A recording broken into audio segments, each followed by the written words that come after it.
President Reagan, Mrs. Reagan, dear friends, thank you for your kind words and gracious hospitality.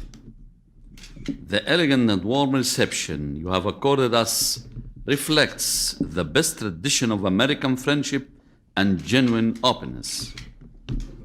It is a tradition that has deep roots in our culture too. We value friendship and loyalty to friends. As usual, President Reagan and his graceful spouse have made us feel welcome and quite at home the minute we arrived at the White House this morning. They symbolize the American spirit at its best. My meeting with the President today was another confirmation of my belief that he is a man of wisdom and vision. He is an American in the true sense of the word. I expressed to him my admiration of the relentless efforts he exerted for years to make the world more safe and secure for future generations. His recent achievement in this area will certainly have a lasting effect on world peace and stability.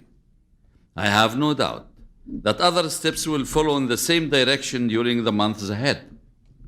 I am certain that the regional conflicts will figure high on the agenda throughout the year.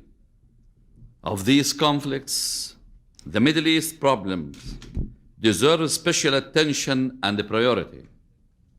Strenuous efforts are needed to stop the war which is still raging in the Gulf and set the peace process in motion again. We have to demonstrate to all the parties concerned that peace is the only meaningful and effective way to settle disputes and solve problems.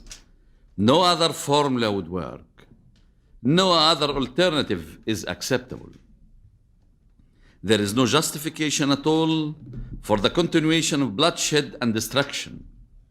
As Benjamin Franklin once said, there never was a good war or a bad peace. With this in mind, Egypt has not hesitated at any point to take pioneering steps in order to make peace.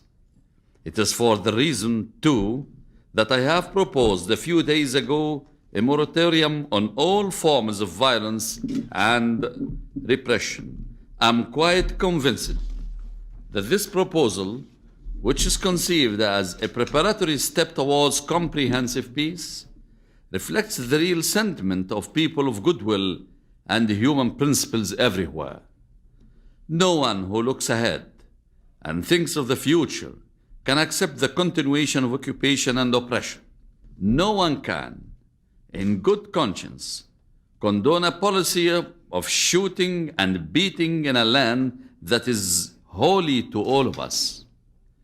What I am proposing here is a policy of hope and positivity to replace despair and fear. I am sure that I am not alone in that, for I am backed by millions of men and women of courage and conviction everywhere. Let me seize this opportunity, thank all those Americans, Israelis, and others who raised their voices in support of peace and in defense of liberty. Their stand will never go unnoticed or unrewarded.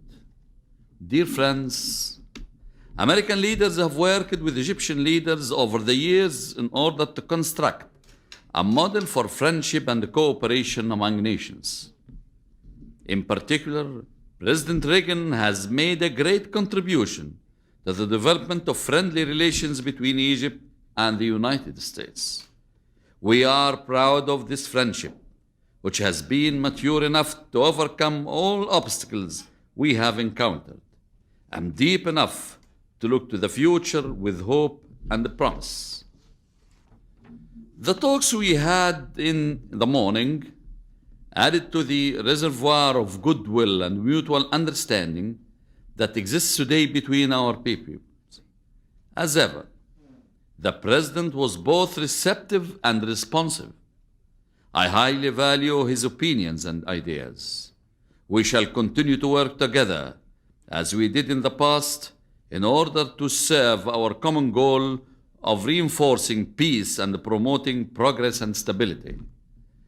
In conclusion, permit me to ask you, ladies and gentlemen, to rise in a tribute to President and Mrs. Reagan, to all our friends who are present this evening, and each and every American. Thank you.